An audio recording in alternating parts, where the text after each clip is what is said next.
Este proyecto ha sido ganador del Fondo de Fomento Concursable para Medios de Comunicación Audiovisual, un mecanismo de fortalecimiento de la pluralidad de voces y subsidiado por el Ente Nacional de Comunicaciones, bajo la licencia del Creative Commons. Atribución Compartir Igualdad 4.0 Argentina.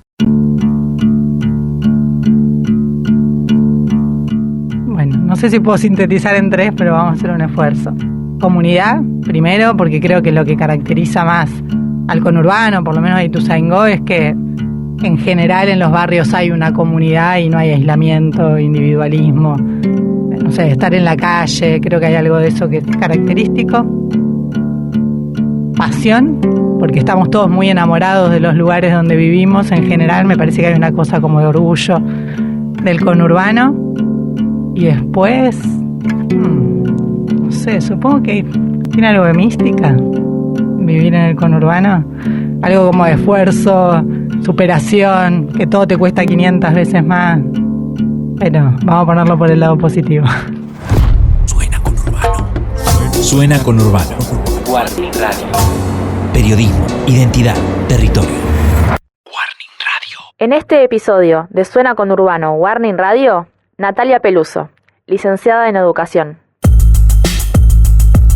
Nati, ¿por qué decidiste dedicarte a la educación? La verdad creo que, no fue algo que tenía decidido desde siempre. Yo cuando terminé la secundaria, fui a una secundaria que era perito en técnicas bancarias e impositivas. Entonces Nada eso me dijo como, no, acá no, lo que no querés hacer. Y cuando terminé la escuela empecé a estudiar comunicación social en la UBA. Y la verdad como que no me hallaba ni de casualidad. Me acuerdo que empezó taller de radio, ya lo padecí. Cuando empezó taller de televisión dije, salgamos de acá. Siempre tenía como más claro, había empezado a militar, a ir al apoyo escolar ahí en la Carlos Gardel con el cura Rodri. Después, en el 2001 yo vivía en Aedo y había estado también acompañando como más a pibes que tenían problemas en la escuela, donde era la gráfica, ahí en el túnel de Aedo.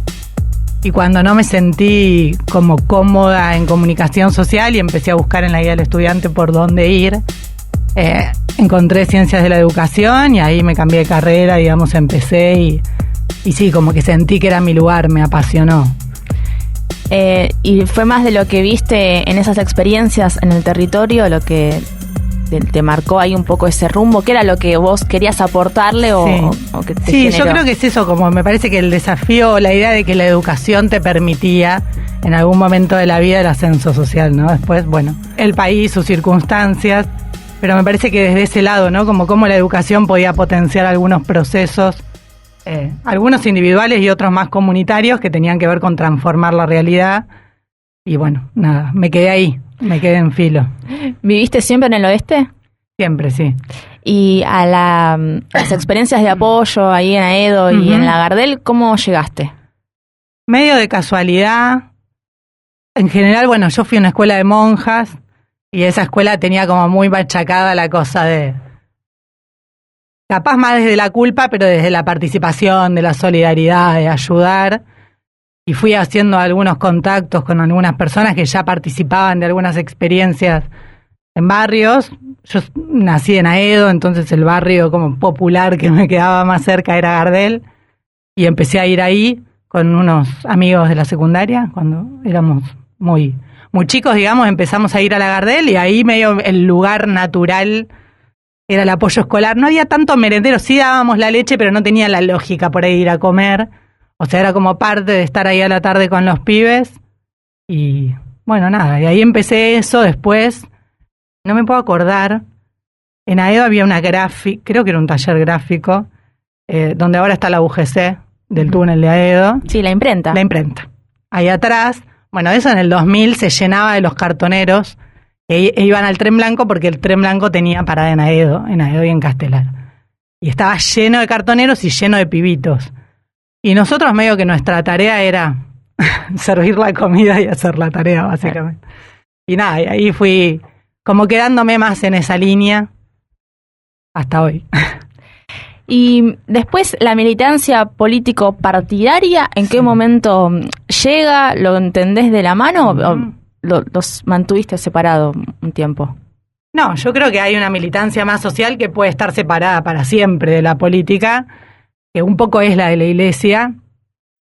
Creo que el gobierno de Néstor eso un poco lo mechó, por lo menos fue haciendo vínculos con todo lo que había en el territorio. Una parte de la iglesia se quedó como muy alejada de esa realidad, otra no, digamos, hoy siguen siendo comunidades eclesiales que tienen un vínculo con la política, más separadito.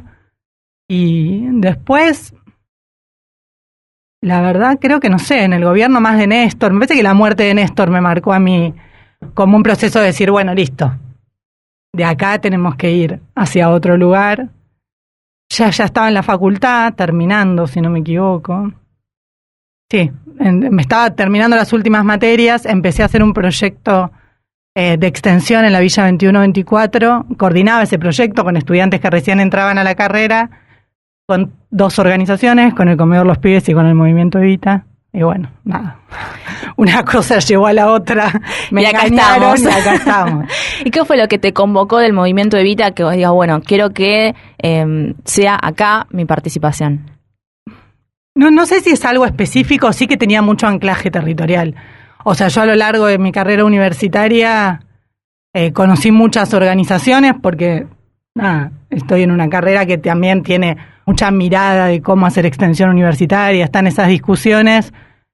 Y cuando conocí a Levita de la 2124 me di cuenta que había una diferencia, digamos, como que en general entraban al barrio, conocían a todo el mundo, los respetaban, hacían cosas que estaban buenas, no quedaban entrar y salir para hacer una tarea, y principalmente que en general todos los pibes eran del barrio. O sea, las extranjeras éramos más nosotras, no era como toda una militancia que viene de afuera a la villa a hacerse los buenos y se van.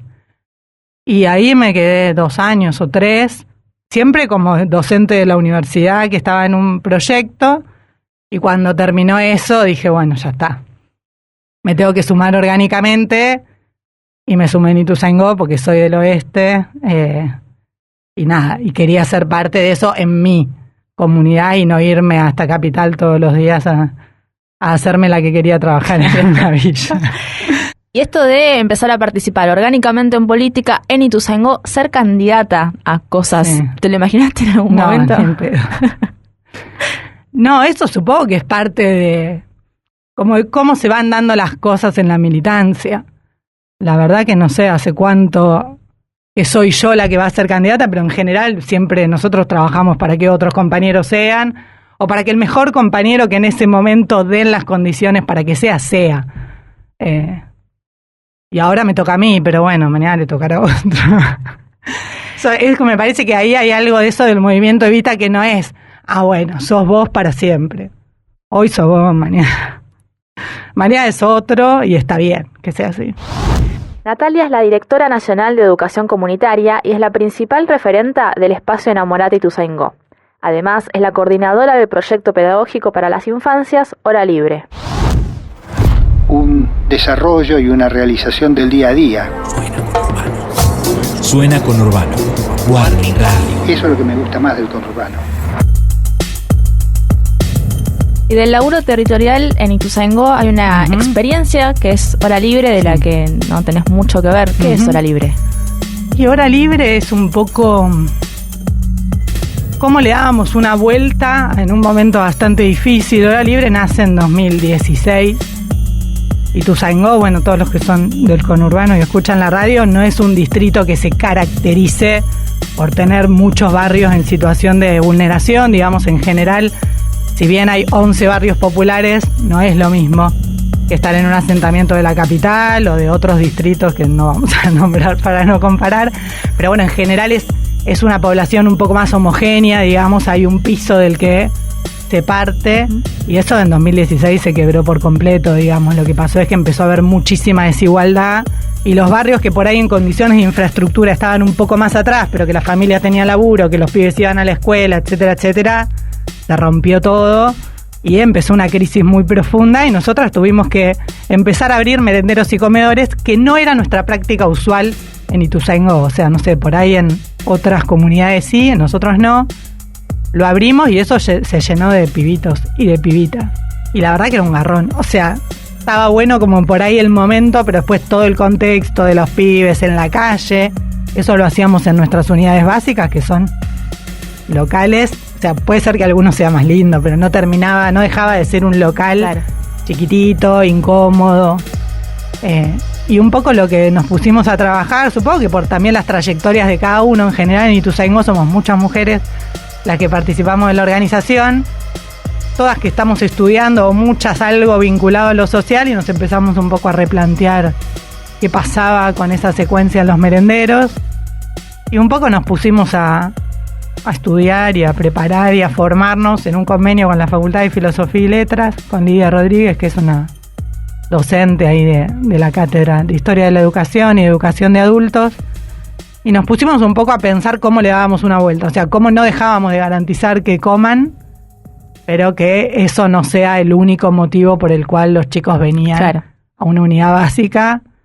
Y ahí empezamos a pensar en hora libre, en cómo habríamos centros educativos que sean como más amplios desde la propuesta pedagógica y más amplios también desde la infraestructura, donde los chicos puedan pasar toda la tarde, o sea, que sea algo que complementa la trayectoria escolar, que las mamás los pudiesen dejar, no los 40 minutos que iban a comer, sino los pudiesen dejar, no sé, 3 horas, 4 horas, hacer todo lo que tuviesen que hacer, ir a laburar, no sé, estar solas, me importaba un poco qué, y que en ese lugar los pibes como que vengan y no sientan que estaban ahí porque eran pobres y no tenían dónde comer, sino que sientan que estaban en un lugar que era para pibes, como yo me crié en un club, bueno, que estén ahí, y que ahí, por supuesto, esté la merienda, en algunos hay como algún almuerzo reforzado, y además que tengan talleres, música, inglés, no sé, recreación, hagan la tarea, aprendan a leer y escribir, y transiten ahí un poco su vida. Eso en 2016, el país fue cambiando, pero bueno, Hora Libre permanece, vino la pandemia en el medio. Sí. La verdad que para los pibes y las pibas de los barrios populares sostener la trayectoria educativa con la compu es casi como, no sé, hablar en chino y vivir en Guatemala. Y ahí acompañamos fuerte ese proceso, las educadoras iban a las casas, ¿sabes? Fue una locura. Llamaban por teléfono, hacían apoyo escolar por WhatsApp, y creo que se fue reforzando un poco el rol de Hora Libre en la comunidad, y hoy nada, articulamos con las escuelas, con los centros de salud. Y Hora Libre es un lugar de referencia educativo donde vienen pibes de todos los barrios de Ituzaingó. Por supuesto, siempre se prioriza a los que más lo necesitan por alguna situación particular, pero después vienen pibes de escuelas públicas, escuelas privadas, pibes que vienen porque las trae la mamá en el auto, y otros que vienen caminando solos con sus hermanitos, digamos, ¿no? Me parece que es ese lugar donde se construye lo común que falta hoy. Y hay un espacio nuevo que abrieron ahora hace poquito, que tiene una mirada también tecnológica, que cómo surgió y nada, que digamos cómo se llega, ¿no? de ese recorrido del 2016 hasta este centro con también otra propuesta nueva. Sí. El Centro Educativo Tecnológico y Audiovisual, muy grande el nombre. No le quisimos poner nombre de fantasía y nos equivocamos, capaz. No, un poco creo que es parte del proceso de Hora Libre y de todo el laburo que hace la juventud, la JP, del movimiento Evita, con adolescentes y con jóvenes. En Hora Libre nosotros trabajamos con chicos y chicas de 5 a 12 años, y al principio era muy lindo, y después empezaron como a egresar y nos decían como, che, ahora, ¿dónde vamos? Y la verdad que uno los quiere recibir con todo el amor y pensar todas las mejores propuestas, pero donde hay chicos y chicas de 5 años es muy difícil que haya adolescentes, porque en general nada tiene, o sea, ¿cómo diferencias la propuesta pedagógica? Sí. Muchos se suman como colaborando con las educadoras, y bueno, había como una demanda bastante grande de las familias y de los pibes principalmente, de que querían un Hora Libre para adolescentes. A nosotras nos costó mucho darle la vuelta, porque no veíamos por dónde hacer algo nuevo, digamos, que no se repita con todas las demás propuestas que hay. Y un poco la pandemia me parece que dejó en evidencia que la adolescencia quedó en una situación súper vulnerable. No sé, crecieron las tasas de depresión, suicidio, ¿no? Pibes que no saben qué hacer. Y nada, nos pusimos a armar el centro. Tardamos un año, la verdad que fue un laburo más allá de conseguir los recursos, que siempre para la militancia termina siendo condición, digamos, conseguir con qué hacerlo, era qué hacer. Cómo darle un marco pedagógico, cuidado, pero que al mismo tiempo no son chicos de 7 años que les decís, bueno, mira, ahora vamos a hacer la tarea, ahora vamos a hacer esto, o sea, como cómo creábamos un ambiente donde los pibes se manejen con libertad, pero con algunas pautas. Y nada, y ahí apareció el centro tecnológico, lo inauguramos hace poquito, ahora estamos haciendo como algunos seminarios, y el año que viene la idea es que ya esté funcionando a full, y le decimos que sea un ciber, pero no turbio. Yo me crié en los 90, los Claro. eran lugares muy turbios.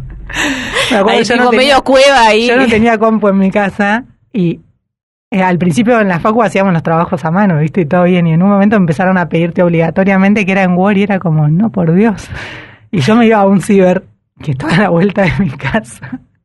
Y por ahí me tenía que quedar 5 horas y era como, che, no sé lo que está haciendo el de al lado, pero me está dando No, mejor miedo, no mire. ¿entendés? Era como, gracias a Dios que está esta pared que divide una compu de la otra.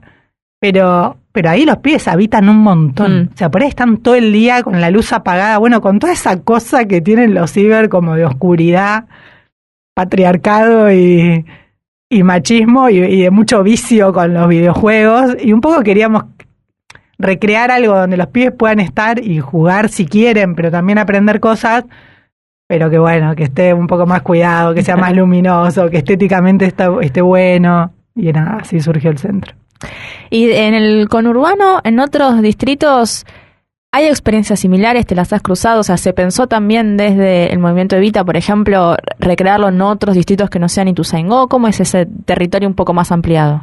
Sí, en general, como movimiento Evita, tenemos cientos de espacios parecidos. El movimiento Evita y todas las demás organizaciones, Sí. O sea, la entrada a la militancia por los apoyos escolares creo que es una característica bastante general, por lo menos de esta militancia nueva y joven, ¿no? Que es como empezar a laburar algo en los barrios. Es muy difícil en el movimiento Evita hacer consignas generales, digamos, que todos cumplamos, pero con otro nombre, en general me parece que la experiencia de Hora Libre, porque tampoco la inventamos nosotras, o sea, nosotras lo que hicimos fue retomar y darle una forma pedagógica a algo que ya veníamos haciendo, ¿no? Como retomamos un poco la tradición de todas las militancias de la educación popular, no sé, desde los 60 para acá, y lo armamos como un paquete que es Hora Libre, y eso con otros nombres funciona en un montón de lugares, dirían casi todos los distritos de la provincia. El movimiento Evita debe estar en 130 de los 135 distritos, y en todos hay un espacio de educación y hay un espacio de apoyo escolar y de terminalidad educativa de adultos.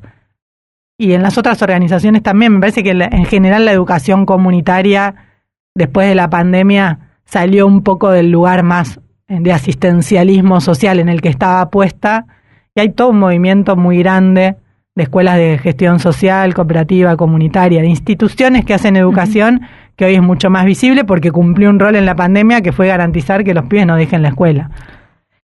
Hablabas de educación comunitaria, vos hoy por hoy sos la directora de educación comunitaria en el Ministerio de Educación de Nación.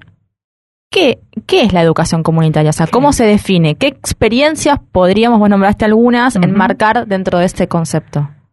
La educación comunitaria es la educación que aparece cuando ni el Estado ni el mercado dan respuesta, digamos, a la garantía del derecho a la educación. Donde cualquier comunidad de cualquier tipo se organiza para garantizar ese derecho, hay educación comunitaria. En general, esa es la historia de nuestro país, porque no es que un día el Estado se puso a abrir escuelas, sí, se puso, capaz, con Sarmiento, pero en general los procesos son distintos, son escuelas que surgen de las propias comunidades, de los vecinos, y después el Estado las toma, ¿no? Las toma, las institucionaliza, las convierte en una escuela pública. Sí. Moreno es un caso por ahí, por ejemplo, de mucha organización de eso. Tal cual, pero mismo Ituzaingó, digamos, el otro día charlábamos, en general las escuelas son construcciones de los vecinos, el AUPI, Héroes de Malvinas, o sea, escuelas que son íconos de nuestra ciudad, que se construyeron porque se empezaron a mudar vecinos y vecinas que tenían pibes y había que abrir una escuela. Y esas escuelas, tipo, ladrillo por ladrillo los pusieron los vecinos. Después, por supuesto, cuando el Estado va hacia adelante, reconoce, institucionaliza y se convierte en escuela.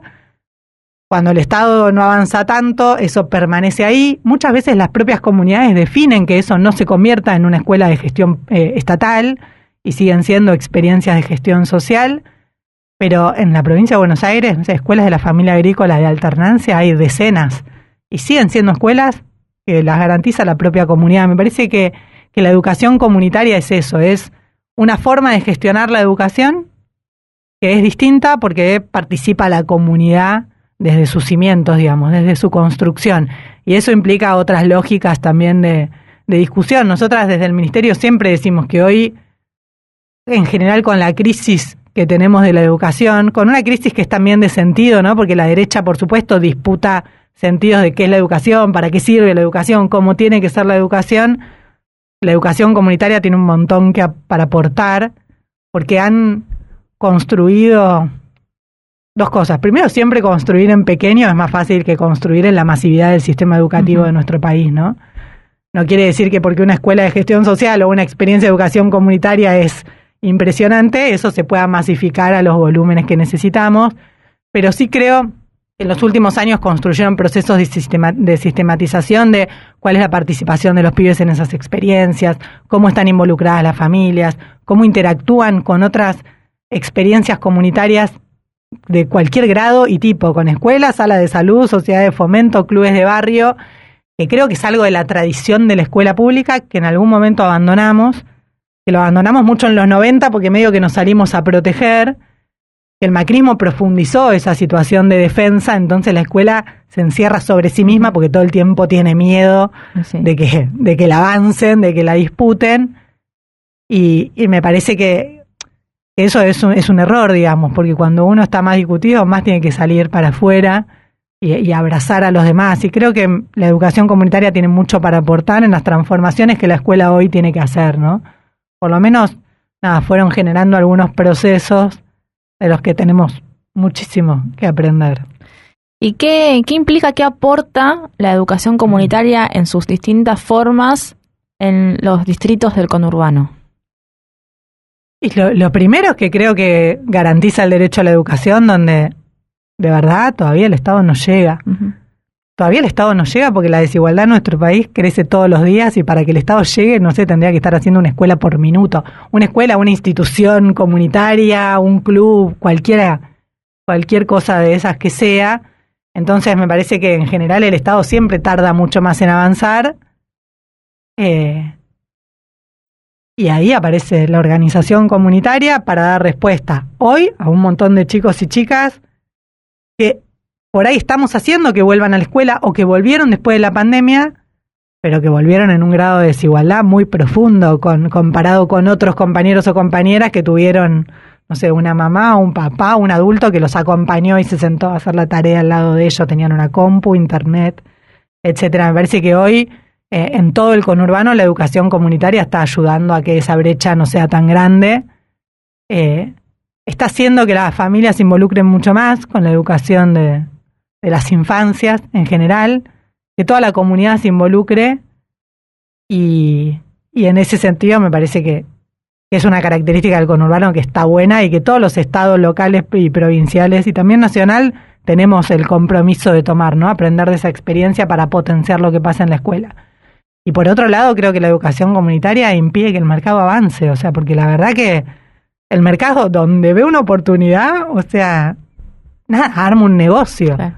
Y no sé, tenés desde escuelitas que te cobran para hacer apoyo escolar, o digo, no estoy hablando de la vecina que está en su casa y que, sino digo como todos negocios que van ocurriendo, escuelas privadas que se crean porque no hay una escuela del Estado, y que no tienen ninguna mirada social. O sea, son porque quieren cobrar una cuota y tener ganancias. Entonces me parece que ahí un poco la educación comunitaria impide que el mercado siga avanzando y un poco fuerza al Estado a que vaya por más. Y en esta disputa también de sentidos por la educación, ¿no? Y también por el rol docente, esas cosas que están mucho en agenda, sobre todo en marzo. Sí. ¿Qué mirada tenés, ¿no? Sobre eso, la provincia, el conurbano? ¿Qué pasa con esas escuelas y con el sistema educativo? ¿Qué es lo que realmente decís, bueno, esto efectivamente está mal, habría que ir mejorando? ¿Y qué cosas son, bueno, ese intento de bajada de un sentido común para que repitamos todos? No. A ver, lo primero que creo es que en general en nuestro país hoy hay un discurso más vinculado a la pobreza estructural, que es un garrón, y que es un discurso que ninguna política creo que debería repetir, que tiene que ver con con creer que como hay pobreza estructural, no hay ningún organismo del Estado ni de la sociedad que puedan traccionar en contra de eso. Antes la escuela era garantía de ascenso social o te ayudaba un montón para transformar tu vida y cambiar. O el trabajo, o la salud. Hoy, cuando hablamos de pobreza estructural, o sea, a lo que se refieren es a familias que hace generaciones y que tendrán generaciones por delante que nunca van a poder transformar su realidad. O sea, que no tienen vivienda, que no tienen acceso al trabajo, que no tienen acceso a una educación de calidad. Y me parece que eso impide en algún punto el laburo cotidiano, porque es una visión muy desesperanzadora de la realidad. O sea, creer que hay pobreza estructural y que eso no se va a modificar por generaciones y generaciones, bueno, ¿qué hago? No sé, cierro la puerta de la oficina y espero que se resuelva, que lo resuelva el Ministerio de Economía, ¿no? O el Ministerio de Trabajo, porque si no hay trabajo, entonces la educación no tiene nada para hacer. Me parece que ese discurso está bastante instalado hoy, que es un discurso en general de la derecha y que nosotros nos fue permeando el sentido común, y eso es un error, porque básicamente cree que ese problema lo resuelve la economía y el trabajo, cosa que no es irreal. O sea, por supuesto, yo creo que el trabajo es el organizador de la vida social, pero me parece que todos los demás tenemos un montón para hacer. Si vos vas a un hospital y tenés buena atención y te atienden y tenés garantizada la salud y vas a la escuela y el pibe está 4 horas en la escuela todos los días, bueno, o sea, creo que hay algo de la vida que se transforma. Y en general creo que el sistema educativo cayó mucho en ese discurso. Cayó mucho en ese discurso porque uno cuando llega a la escuela o al instituto, yo laburo en distintos institutos de formación docente, se encuentra con esa realidad también. Como, ¿qué hago yo como docente para modificar eso? Y hay una cosa de que mucho no podés hacer, que te pasa por encima la realidad de las familias, la realidad de los pibes, y en ese sentido creo que nosotros, el sistema educativo tiene que barajar y dar de vuelta, digamos, ¿no? Y hacerlo con una profunda autocrítica de qué cosas dejamos que permanezcan, o sea, qué del status quo de ese sistema educativo más normalizador, que creemos que no lo tenemos tan incorporado, sí lo tenemos, y vamos como todo el tiempo limpiando entre los pibes que puede ser que tengan un futuro, los pibes que están perdidos y los pibes en los que si le ponemos mucho empeño van a salir adelante, ¿no? Y creo que ahí la escuela está bastante más atrás que las discusiones que los adolescentes, las infancias están teniendo sobre cómo se imaginan su vida, qué quieren aprender. ¿Y qué es lo complejo o el desafío para transformar esas cosas o para barajar y dar de nuevo? Porque también son como estructuras muy complejas. Sí. Muy asentadas. Uh-huh. No, yo creo que de verdad hace falta como un acuerdo de toda la comunidad educativa sobre qué es la escuela, para qué queremos la escuela en la comunidad. O sea, hoy no sé si queremos la escuela para lo mismo que la queríamos en los 90, ni en los 2000, ni en los 80. O sea, hoy la escuela, ¿para qué? ¿No? O sea, ¿va a ser ese lugar de construir lo común o va a ser el lugar de profundizar las diferencias? Me parece que esa discusión es central. ¿Cómo se construye lo común? Hoy, cuando cualquier familia humilde, si tiene 2 mangos, manda al hijo a la escuela privada. Ahí hay una discusión de sentido que creo que tenemos que dar, y me parece que, si bien yo sí creo que la discusión empieza en los ministerios de educación y empieza en el Estado, porque el Estado tiene la responsabilidad primaria y última sobre el sistema educativo, también hay discusiones sobre cómo los modelos de gestión de las escuelas pueden hacer que una escuela transforme las realidades de la comunidad y pueden hacer que una misma escuela gestionada de otra forma no las transforme. Entonces creo que hay que honestidad brutal, o sea, los docentes tenemos que discutir qué está pasando, por qué las familias no nos reconocen en el rol que tenemos como educadores, qué pasa en general con la comunidad educativa, con las ausencias en la escuela, con la cantidad de horas de clase, con las faltas. Me parece que todo eso hay que revisarlo, tenemos que revisar desde el sindicato un montón de cosas de las que defendemos y por ahí hoy necesitan nuevas propuestas, desde las familias, porque ya no están tan involucradas en la educación como lo estaban antes. Hoy las cooperadoras resisten porque tenés 2 familias y 3 docentes que la reman en dulce de leche, antes no. Y me parece que todo eso hace que traccione, porque cuando no se resuelve de arriba para abajo, se tiene que resolver de abajo para arriba, y yo creo que esa es la mejor forma en la que se tiene que resolver, que es que la comunidad, la base de la comunidad educativa, le empiece a demandar al Estado hacia dónde queremos ir.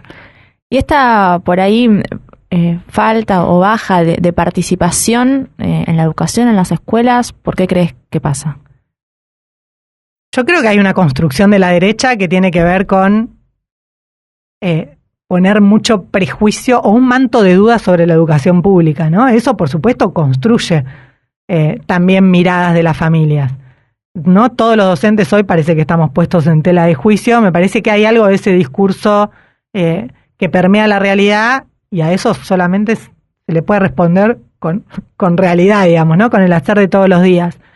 Después creo que la vida cambió de los 90 para acá. Hoy las familias, la que no tiene laburo, changuea todo el día. La que tiene laburo, labura todo el día. Hay mucho menos tiempo para la participación comunitaria. Creo que ese proceso el neoliberalismo lo impuso no en las escuelas, en el mundo en general, ¿no? Pasa en las escuelas, pasa en las sociedades de fomento, pasa en los clubes de barrio. Todos tenemos menos tiempo para el ocio, para el cuidado, para el disfrute en familia, para involucrarnos con tareas de la comunidad que antes no. Antes volvía de laburar, tenías un rato a la tarde. Hoy las familias están rotas en ese sentido, y me parece que ese proceso bien neoliberalista de construir un sentido individual del mundo, ¿no? Como ese sálvese quien pueda, hace que las familias se involucren mucho menos en la vida de las escuelas, como se involucran mucho menos en cualquier otra cosa, en las salitas de salud, ¿no? Y me parece que ahí hay algo de la militancia, de ese volver a la organización comunitaria, no como un merendero. Hoy es un merendero, o fue un merendero en el macrismo, y ahora vamos generando otras cosas, ¿no? Como, no es que a la comunidad no le importa, sino que no están dadas las condiciones para que la comunidad se pueda involucrar. Andá a decirle hoy a una familia, che, vamos a construir una escuela acá sábados y domingos, vamos a poner ladrillos, ¿con qué cuerpo, con qué tiempo de vida, ¿no? Me parece que ahí el neoliberalismo es muy inteligente. ¿Cómo es formar a quienes tienen que educar después, a quienes van a estar frente al aula? Ay, es hermoso, está buenísimo, creo que es una tarea que requiere mucho ponerle la cabeza y pensar y repensar cuáles son las estrategias con las que lo hacemos. Yo creo que el profesorado en general es un espacio de mucho aprendizaje, igual que la universidad, muy rico, de mucho diálogo, de mucha discusión pedagógica y política, pero que sin embargo como las reglas del sistema en general nos llevan hacia otros lugares, ¿no? O sea, por ahí lo que pasa dentro del aula cuando un docente cierra la puerta es hermoso, transformador, nos rompe la cabeza tanto a los estudiantes como a nosotros, y después salen y tienen que ir a llenar la libreta, cursar 4 horas todos los días como si estuviesen en la escuela primaria, y creo que hay algo de eso que se rompe, que se desmotiva. Ni hablar cuando llegan a una escuela, ¿no? Y depende de la escuela que te toque, en suerte, por ahí llegaste y no te recibe ni montoto, ¿no? Agarraste tu hora en tu acto público, llegaste al patio de la escuela y estás ahí medio solo, como un docente que recién se recibió, y es medio instinto de supervivencia. Pero creo que la formación docente, en general la formación de profesionales, es un espacio de mucho aprendizaje para todos y para todas, ¿no? O sea, los que somos docentes también vamos transformando nuestra forma de enseñar, nos equivocamos un montón, pero son ámbitos de mucha horizontalidad, me parece, ¿no? Siempre con un docente que sabe, que planifica su clase, ¿no? Que le pone a ese vínculo, pero que me parece que es el mejor espacio, ¿no? Yo amo dar clases en la universidad y en el profesorado porque uno está discutiendo con alguien que en 2, 3 años va a ser un colega, y me parece que esas discusiones son importantes. Y desde las universidades del conurbano, ¿qué significan precisamente para el conurbano, pensándolo por ahí en términos de acceso a la educación y también de propuestas, digamos? ¿Tienen una propuesta diferencial las universidades del conurbano? En términos de formación profesional, quizás sí, hay como miradas o perfiles de los graduados y de los estudiantes, perfiles de las carreras que se construyen atendiendo a particularidades de los territorios. Yo trabajo en la Universidad Nacional de Avellaneda, soy docente ahí, pero todos los que somos docentes ahí venimos de un recorrido bastante común, digamos, que es en las universidades tradicionales, porque no había otras cuando estudiamos. Me parece que lo diferencial es cómo pensamos la trayectoria educativa de los estudiantes y de las estudiantes. Que no estamos pensando en una universidad donde entran miles y terminan decenas, sino que en verdad somos universidades muy preocupadas para que la mayoría de los que entren, si fuese posible todos y todas las que entren, terminen su trayectoria educativa.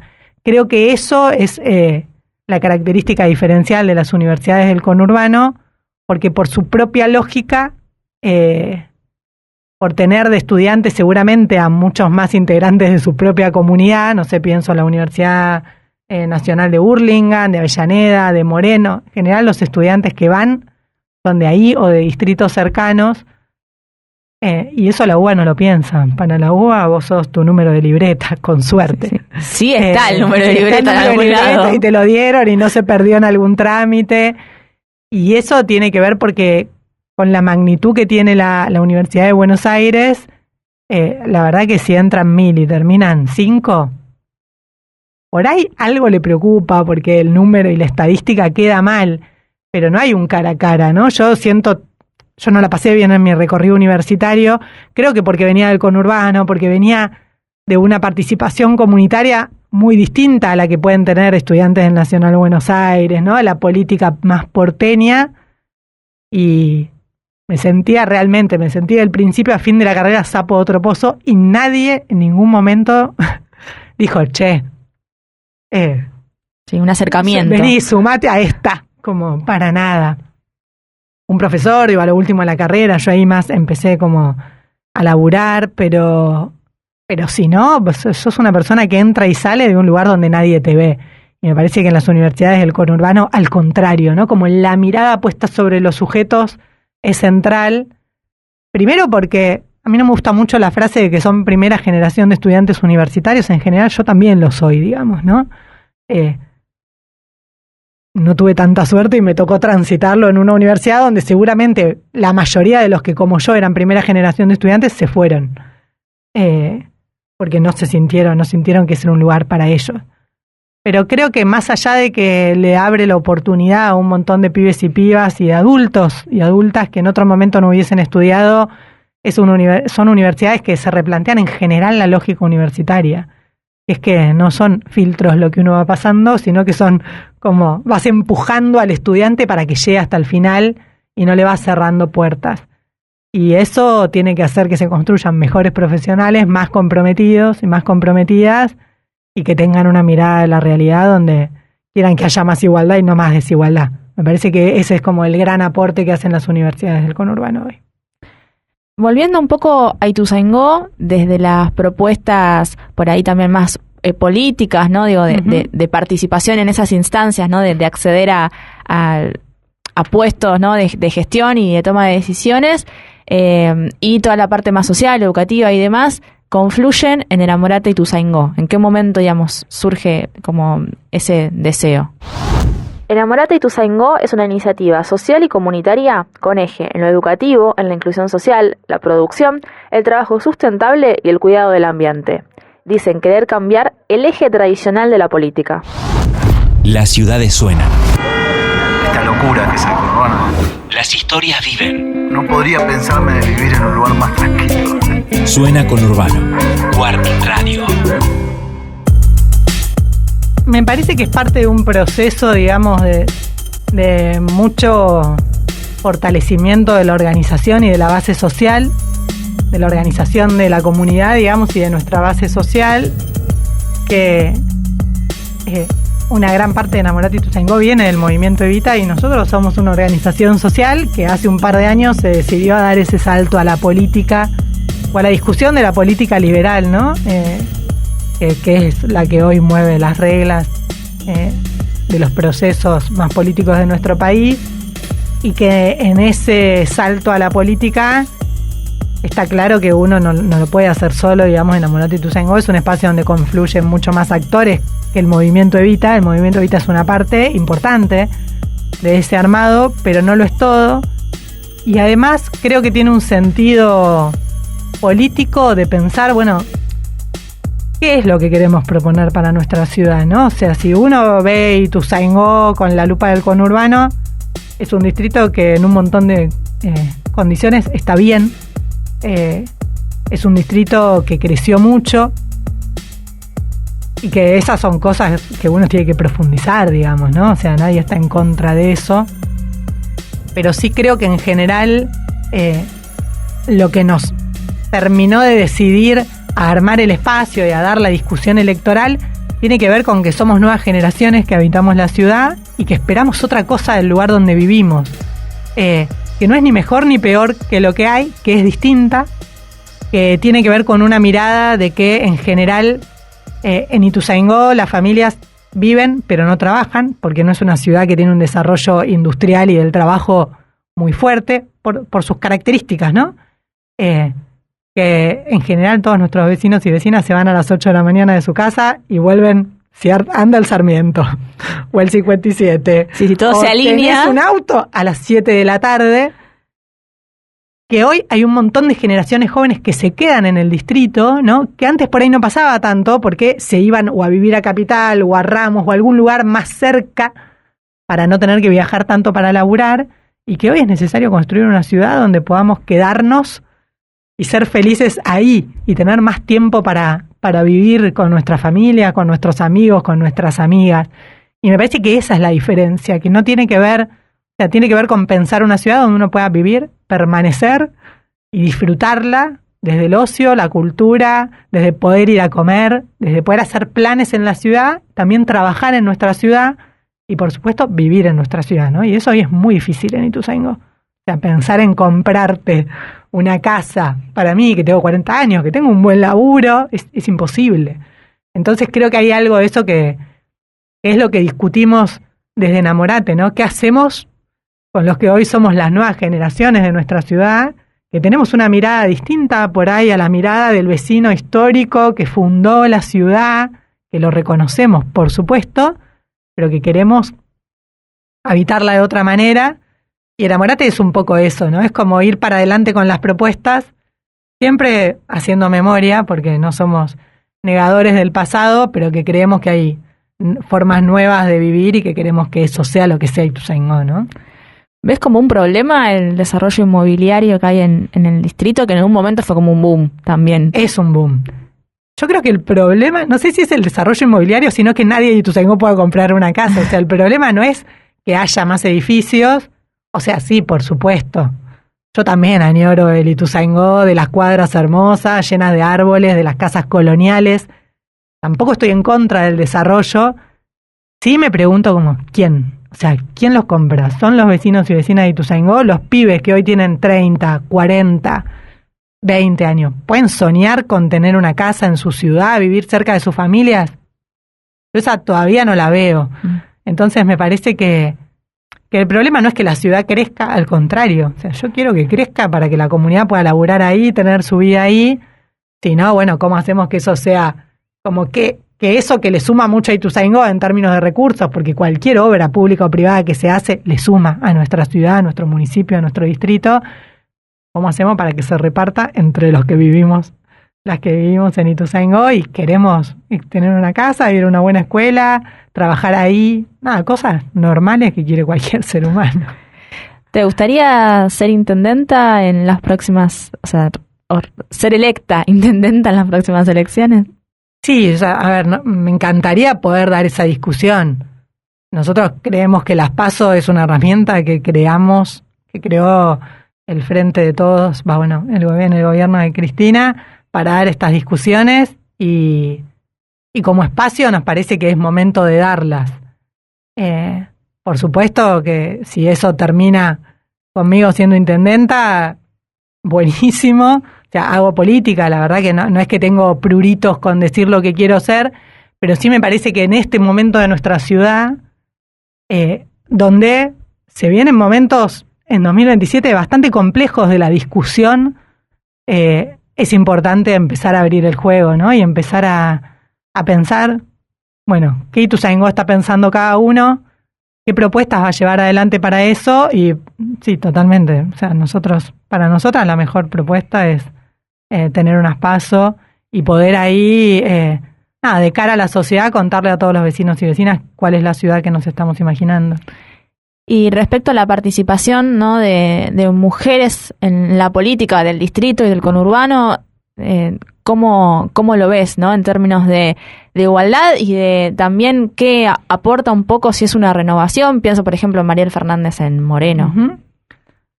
Bueno, por supuesto, Mariel es una referenta, es una compañera, es una amiga.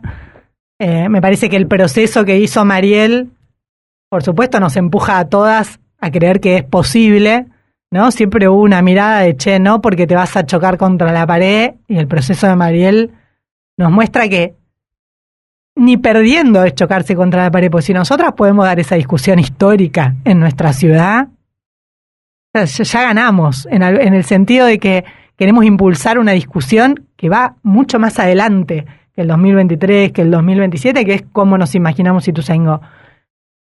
Al mismo tiempo, a diferencia de otros distritos, Ituzaingó en general es una ciudad donde la política la hacen los varones. Yo creo que es generacional, o sea, más allá del machismo y el patriarcado, o sea, sí, nos podemos chicanear con eso, pero yo creo que es una cuestión generacional de quiénes hacen política en Ituzaingó. O sea, la política también la hacen las personas, y yo veo un acto del Frente de Todos, no sé, hay 16 sillas o 14, no sé, siempre las contamos con Rochi, y la única que está sentada que soy mujer soy yo. De mi fuerza y de todas las fuerzas políticas.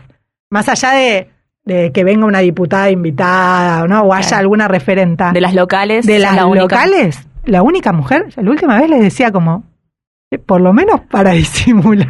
Para la foto. Pongo una mujer para la foto. Y no.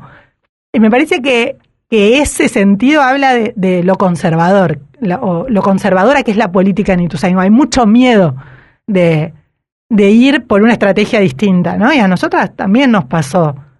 Digo, nosotras, en nuestra fuerza hay varones, minoría, clara minoría, pero yo en 2017 milité para que un compañero nuestro sea concejal, en 2019 lo impulsamos a él, a Ezequiel Roquia, que hoy es el defensor del pueblo. Y en un momento reevaluamos toda la estrategia. Y tiene que ver con no tener miedo también a decir, bueno, podemos empezar de vuelta a construir otro compañero, otra compañera, para dar esta discusión, porque hacen falta mujeres, porque somos mucho mejores que los varones, eso sin duda, y porque además creo que si nosotros queremos decir que hacemos algo distinto, tenemos que mostrarlo y no le tenemos que tener miedo a empezar de vuelta cuando sea necesario, y a ir con algo disruptivo, que no es disruptivo en términos generales. O sea, nosotros tuvimos una presidenta en nuestro país, pero que en Ituzaingó es como ¿qué?